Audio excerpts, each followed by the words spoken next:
Hi, everyone. I am so honored to be joined today with Los Angeles photographer Tatiana Wills.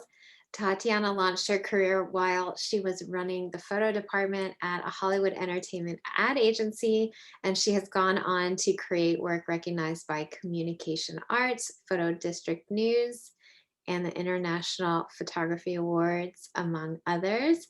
She specializes in artist portraits, fine art photography, dance, editorial, and she also does commercial work.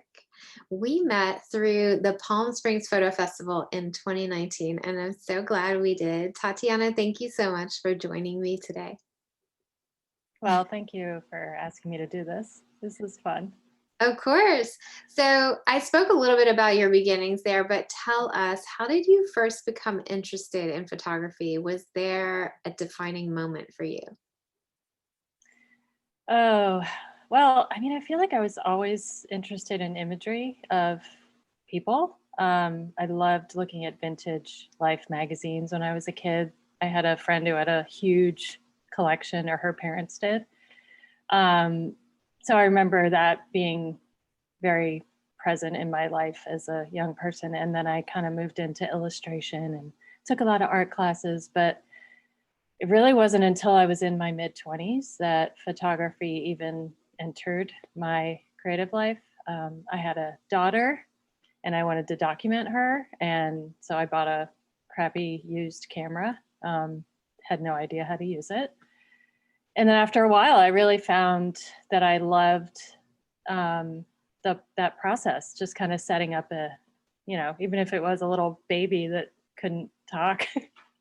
um, but I sort of, I felt like it was kind of a natural thing for me. Like I really took to it, and it was like an instant gratification thing for me. I didn't have to spend hours at the drawing table or painting to kind of get an image that I was happy with, because I was always drawing people anyway. So it was like, a faster way to kind of get what I wanted. Um, and the process was fun. I loved, after a while, I got a darkroom set and made a darkroom in this back part of my garage. And I really loved developing and printing. I would even create my own, glass to put my negatives in, the carriers that you put into the old school actual, film developing and printing stuff. But um, yeah, I just love doing that. I would even find negatives, around at the school where I was taking some classes. And, because I was taking a photo class to learn how to develop and do all that stuff in real time, like a lab workshop thing. Um, so yeah, I kind of started there, and uh, you know, I just kind of kept building on that, and then eventually got, by some kind of luck, I don't know. I was sitting next to someone at a wedding with someone that I didn't really know that well, but there were like all these Hollywood people at this table. And one guy had an independent film that he was producing, and it was a short film, just like 1 or 2 weekends, I forget. But he goes around the table. He's like, "So, do you know any set photographers? It's not a union job, so we just need someone who can take pictures on set, and just for a few days." And the guy I was with said, "Yeah, Tatiana's a photographer. She could totally do that." It's like, you know. So I, of course, was like kind of caught in that moment, but thank God I said yes, because from there, kind of the momentum kind of, I loved the experience that I had on that set, and it just the energy and the production, and it was my first real foray into getting paid to do what I loved, and so I was hooked. And since then, I kind of did various things. As you mentioned, the ad agency that I was working in was the real job that I got while I was trying to, find my voice and figure out what kind of photography I wanted to do. But I knew and was drawn to people. So I always sort of gravitated toward portraits. I love it. I love that you mentioned faster gratification, because Yeah. that's exactly what happened to me when Oh, I really? yeah, when I was in school for fashion design and then I discovered photography. I was like, "Wow, you can make a photograph way faster than a dress." Yeah. Yeah. That's great. And so you have recently, so we're recording this in November of 2020, and you recently photographed a really beautiful campaign for a UK brand called Smalls Merino. And I would love to hear that story about how you came to photograph this line.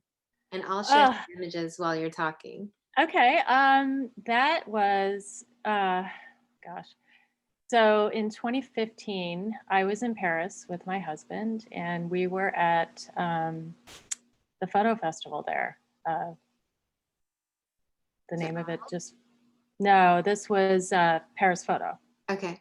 in Paris. Mhm. And we were actually there I was helping him with the documentary and just kind of spectating. I really wanted to go to this photo, exhibition and check it out. So I was sort of a tag along interloper. But, it was a place I always dreamed that I would maybe have work in someday.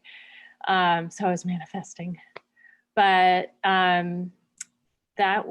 it happened to be, so the night we finished the documentary, we were going out. It was a Friday night. We were excited. I got invited to a dinner with other photographers or people in the photo industry. So we go to this great little restaurant. There's one big table. There's like maybe 12 of us, something like that, 15 of us.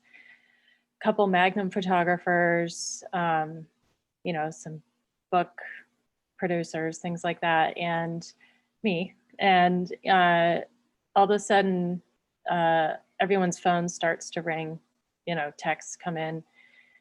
And there's a guy one of the Magnum photographers jumps up, grabs his gear, and like starts to head out the door. And I'm sitting next to this woman, Emma, who is the founder of Smalls. At the time, she was not. She has since created this brand. But she and I kind of clung to each other that night. So it turned out it was the Paris attacks were happening. And so she and I bonded rather quickly. And we spent kind of that next few days, getting to know each other and talking about our lives. So after we came back, we kind of kept in touch, but not, super regularly, more social media. But, here she had started a brand, she had other children, and as did I. We reconnected relatively recently, and she was in lockdown, as was I, and we were just kind of chatting about our respective lives. And she asked me to if I was interested in photographing some of my friends and family in some of the for their fall season, some of the Smalls Merino wear. It's kind of like loungewear, or stuff that you would wear under your ski clothes. That's kind of originally how it was. It was for women and children. Mhm. So, she's like, would your daughter be interested in being photographed? Like, what about your kids and their friends, like in your pod?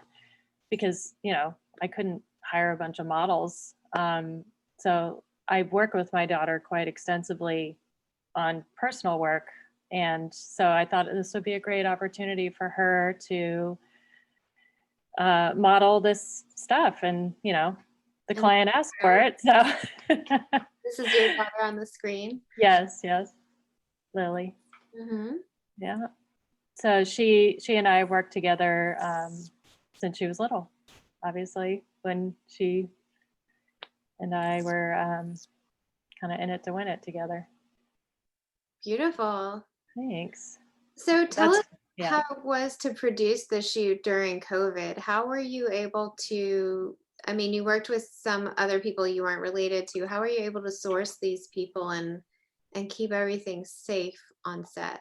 Yeah. So um, all the boys and girls that you see in the campaign were kids in my son's pod. So these were people that we were testing with regularly and going to each other's homes for their education, opportunity, their Zoom stuff, and they would have play dates. So I felt safe. They felt safe. The moms came, and I photographed everything outside at my home. So we weren't in the studio. We set up a backdrop outside. I had my digital tech, Sarah, who I'd worked with a few weeks earlier on a magazine shoot. So we kind of knew how to do it in my house. Luckily, I have a home that has big doors, sliding doors that, so there was a restroom. It was very safe. We had sanitizer everywhere. So we just followed, everyone wore masks. We followed protocols, unless they were out being photographed. Or if they were out in the yard, they didn't have to wear while they were, because the boys were running around playing soccer behind the backdrop. I have a little video that I could share at some point, but the day was totally crazy, but we all managed to, stay far away enough to get it done. And it was a lot of fun. I really enjoyed it. I hadn't worked with that many children ever. So how many models did you have that day? So in total, it was, let's see, my son, I think six kids, and my daughter. Wow. So yeah, no so I stylist. staggered them. Did you have stylist or makeup artist on the set? No. That's great. Yeah, we had to do it all. Or the moms would put the clothes on the kids. We had racks where everything would be hanging separately, so nobody came in contact with each other. The moms would dress them out, behind the backdrop. Everything was I set everything up so that there was very low touch environment.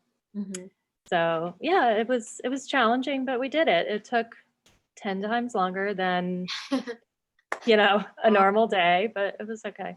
Yeah. And how was it communicating with the client? I mean, they were in a obviously very different time zone. Yeah. They really, I talked to them only a few times. They really trusted what I do. We had sort of gone over the phone only twice. They indicated things that they had seen in my portfolio or work that I had done with a magazine as examples of what they would like to see. And I kind of described verbally what I thought would work. We just did this very neutral, organic cotton, undyed backdrop that I'm in love with, that I use for everything right now. So you'll see it over and over again. But it felt very appropriate for the time and for the pieces because it's a sustainable brand. Everything is organic and natural, and I wanted the models to look natural. I didn't want, especially Lily, for the women's stuff to look glam, because the fabric and the purpose for the wear is in your home. You can look good on Zoom, but also, lounge around. And the great thing about it is that, you can wash it. So it's really meant to be for the time, for now, and beyond, because it's wonderful. What a great time to have that kind of a lot. Yeah. So it was, it felt good all around. It was just this really great experience. And you've done a couple of shoots in your backyard this year, right? Yeah. So I have an overhang that really the light kind of comes through just in the right angle. In July, it was absolutely perfect. And of course, as we get into winter, it's changed a bit, but I'm still managing to, and I've had to do a couple pickup shots because the brand needed a few more because they had created these scarves that could double as masks. They're called snoods. So I did a few pickup shots of that. But now talking to you in your actual photo studio, Yes. and it's open air, right?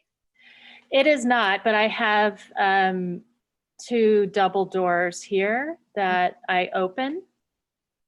It opens just to the outside, which is the Santa Monica Airport. Uh-huh. So it's very,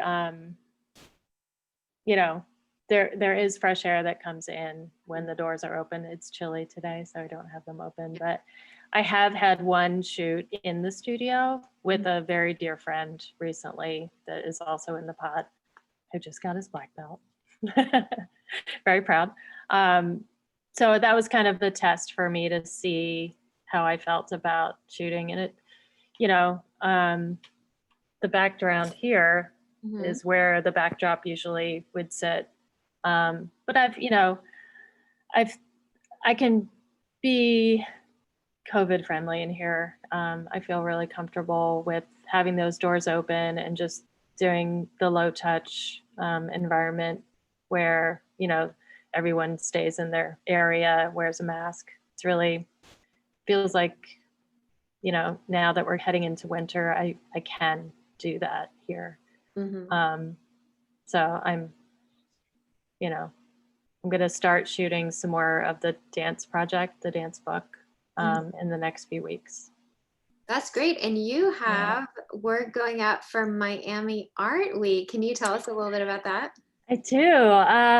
I'm very excited. You know, the fine art portion of what I do is, you know, something that I'm always thrilled to do. It's kind of my happy place, especially when I get to print my own work. So that happens December 2nd through the 6th. And even though Art Basel is canceled, Miami Art Week, where Basel was, is still happening. Mhm. And I will be exhibiting in one of 12 two-story bungalows at the Sagamore Hotel, which is it's where it's an art hotel. Basically, they exhibit work, mostly local Florida, Miami artists. But they have set up around their pool these two-story bungalows, and they also host the what used to be the Basel brunch, but they're still hosting this big brunch that will be COVID safe. And so yeah, I'm in the one of the bungalows on the top level with a woman named Aubrey Weinhold brought me in through another curator named Grela Orihela. I'm not exactly sure how to say her last name. Uh-huh. But she is someone that has been curating for a number of years in the Miami area and beyond.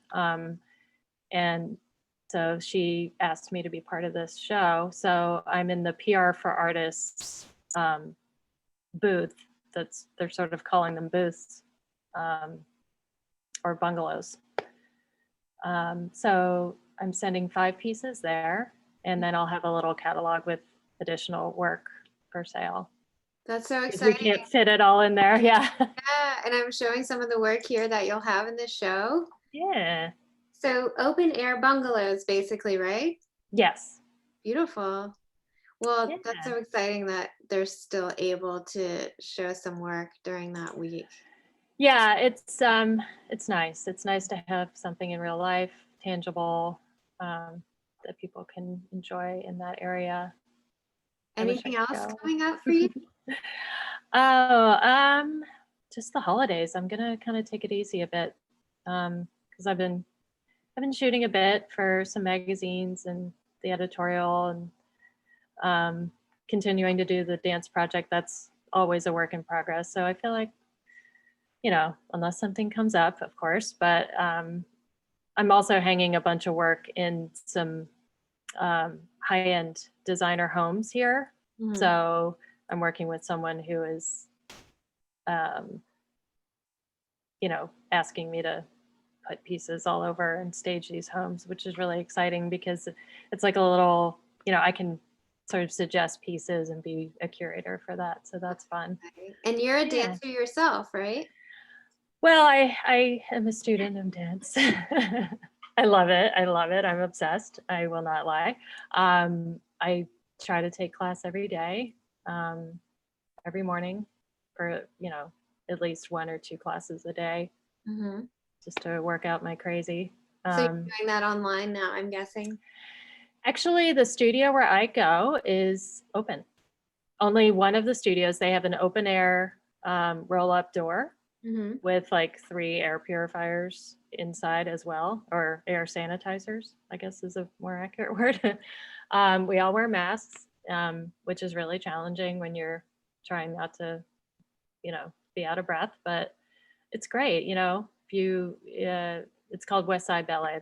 They're wonderful, and they've managed to observe things very strictly and keep it, um, open for the diehards like me. They also have an open air studio that they're building outside that'll be weatherproofed and That's COVID proof. great. And I imagine that informs a lot of your work, working with other artists. It is absolutely the connection that I have with dance goes far beyond, me calling somebody up and saying, hey, let me photograph you. Let me Hmm. photograph you flying through the air. Hmm. For me, it's just been almost like because my daughter is a professional ballet dancer. And so, having her connection with it and my own love and appreciation for dance as an art form, because I love to photograph artists. And of course, artists who use their body as their instrument. What better, you know, subject? And I do deep dives into the lives of these people. In that, I follow what they do through social media. We keep in touch. So it's really it's a rich project in many ways. Yeah. Yeah. And you can tell, I mean, it shows like your photography is not, the typical poses that everyone knows of ballet. It's really unique. And I know you also kind of photograph them just expressing themselves. I've seen some of your work, Yeah. some of your behind the scenes. That's really cool. I love That's it. neat. I love that comes through. That's important to me, that comes across, because I like to sort of get into who they are as a person as opposed to only a dancer, Hmm. because I feel like that is more interesting to Hmm. me. Hmm. I think Yeah. with the wardrobe too, it's really unique compared to other photographers that are doing that. Well, Thanks. I have one more question for you. Okay. What's the best advice you've gotten in your career or advice that you find yourself giving to others? That is an easy answer because I remember the day, the person, and what they said. I was in an office doing a job interview for the ad agency that I ended up in. And actually, it wasn't really an interview, it was more of a conversation. I was asking for advice, and someone introduced me to the owner of this ad agency and said, you should talk to this guy, Tony Seiniger. He knows everyone in town, knows every photographer. Go talk to him if you're interested in doing something in the photo world. So, okay, fine, go. And he said, we're talking, what do you want to do, kid? What are your dreams? What do you want to do? How can I help? And so I just quickly blurted out that I wanted to be a photographer. And I was really new to everything. And I wanted to maybe go work as an assistant in someone else's studio. And he goes, no, no, no, no, no. If you want to be a photographer, don't assist. Just go do it. And I was like, okay. And then he's like, see you later. And then he offered me the job on Monday. But it was like one of these things where at the time I was just kind of like, oh, but as through my life, that piece of advice really stuck with me because I really took it to heart. I thought, okay, he's like, just don't mess around, just go do it. And I feel like it was the best advice because, I know that having worked with how difficult it is to be an assistant and be a good one, it's a full-time thing. Mhm. And so, it's not that you're stuck by any means, but it is something that I've seen over and over again where you sort of get, you know, mired in that universe, and then it's hard to get out of, or Mhm. get, that stigma or that label gets put on you, and getting out of that is really challenging, especially as a woman in Uh, that industry. I felt like that was an important, and that was of course with hindsight, but yeah. And I do say that to mainly the women that I work with in the industry is, just see if they're not just, but if you want to do something, do it, yeah, you know, yeah, or do something related that isn't just in a lower position. right. And Yeah, if you are assisting, don't introduce yourself to other people as an assistant. Introduce yourself to others as a photographer. Maybe not on set. yeah, I You're mean, assisting, but yeah. time and place of course, but yeah, I feel like that, words carry a lot of meaning, and that word assistant is Mhm. challenging. Yeah. And life just keeps getting shorter and shorter, so just go for it. That's right. I love that. Well, this has been really wonderful. Thank you so much for joining me. Thank you. I really loved it. Thank you. And I will put links to your website and to Smalls and your Instagram and all those good things in the notes. And thanks everyone for joining us today.